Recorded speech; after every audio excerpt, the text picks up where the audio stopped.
आज स्टार्ट करने वाले हैं मेथड ऑफ सब्स्टिट्यूशन। इंटीग्रेशन का टॉपिक है हमारे पास।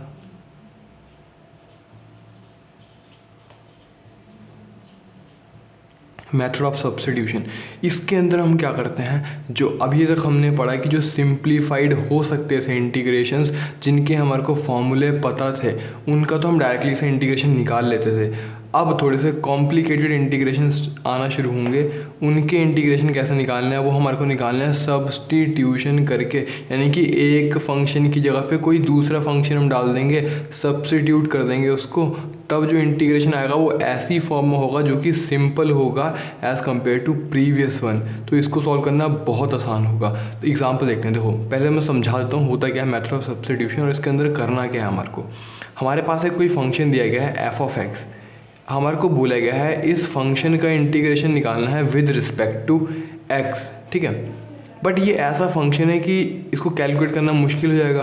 तो यहाँ पे हम क्या कर लेंगे, ये जो x है ना, x को हम क्या मान लेंगे, हम कुछ मान लेंगे इसको g ऑफ t, कोई दूसरा फंक्शन मान लेंगे g ऑफ t।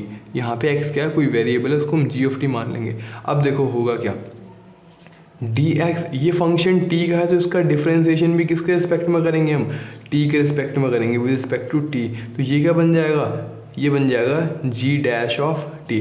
जब डिफ्रेंसिएशन करेंगे तो जी डैश ऑफ टी बन जाएगा। अब देखो तो क्या हम ऐसे लिख सकते हैं D X is equal to G dash of T into में डी टी, ठीक है। ये स्प्लिट नहीं होते हैं मगर हम इसको ऐसा शो कर सकते हैं, ठीक है, for the being of representation.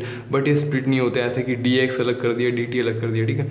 तो देखो ये आ जाएगा। अब मैं यहाँ पे डाल देता हूँ, हमने क्या मान लिया था, ये फंक्शन कैसे ट्रांसफॉर्म हो जाएगा, ये फंक्शन कैसे, हमने सब्स्टिट्यूशन क्या करा है, हमने ये सब्स्टिट्यूशन करा है कि x की जगह पे g ऑफ t डाल दिया है। तो अब ये x की जगह पे क्या बन जाएगा, फंक्शन के अंदर x की जगह पे क्या आ जाएगा, g ऑफ t बन जाएगा, और dx की जगह पे क्या आ जाएगा, ये आ जाएगा g dash of t into में dt। ऐसा कुछ फंक्शन बन जाएगा। अब ये जो फंक्शन बनेगा ना हमारे पास, इसका इंटीग्रेशन करना आसान होगा as compared to function F X. तो देखो ये पूरी कहानी है और इसको हम क्वेश्चंस की फॉर्म में समझते हैं तो ज़्यादा आसान रहेगा, ठीक है। अब कुछ क्वेश्चंस करते हैं, बहुत सारे क्वेश्चन करेंगे मेथड ऑफ सब्स्टिट्यूशन के ऊपर। पहला क्वेश्चन देखते हैं। देखो क्वेश्चन है e raise to power cos x, e raise to power cos x dot sine x d x, इसका इंटीग्रेशन करना है। देखो ये दो फंक्शन आगे हैं प्रोडक्ट में, इनका इंटीग्रेशन हमने अभी तक नहीं देखा है, नोन नहीं है हमारे को। तो अब देखो हम इसको कैसे करेंगे, जो मैंने बताया। और सब्स्टिट्यूट, देखो यहाँ पे क्या देखा हमने, ये एक फंक्शन है, ये किसका फंक्शन है, एक्स का फंक्शन है, ठीक है। तो हम किसी भी एक फंक्शन को उठा के किसी दूसरे की फॉर्म में कन्वर्ट कर सकते हैं। देखो हम ऐसे फंक्शन को लेट करेंगे या फिर ऐसे फंक्शन को मानेंगे, उसका सब्स्टिट्यूशन करेंगे जिसका कि डेरिवेटिव प्रेजेंट हो फंक्शन के अंदर। ज़्यादातर केसेस में हम ऐसा ही करेंगे, जिसका डेरिवेटिव प्रेजेंट हो क्वेश्चन के अंदर। अब देखो क्या हम, देखो यहाँ पे क्या करने वाले हैं, क्या मैं कॉज एक्स को टी मान लूँ या फिर जी ऑफ टी मान लूँ। देखो कॉज एक्स को क्या मैं टी मान सकता हूँ या फिर साइन एक्स को टी मान सकता हूँ, बताओ। हम क्या करेंगे यहाँ पे, कॉज एक्स को टी मान लेंगे, क्या मान लेंगे, let cos X is equal to T. अब देखो अगर मैं इसका डिफरेंशिएशन कर देता हूँ, टी का differentiation with respect to X, तो कॉज एक्स का डिफरेंशिएशन क्या हो जाएगा, कॉज एक्स का डिफरेंशिएशन होता है, बताओ क्या, माइनस ऑफ साइन एक्स, क्या होता है, minus of sine of X. किसका डिफरेंशिएशन, टी का differentiation with respect to X, ऐसा हो जाएगा।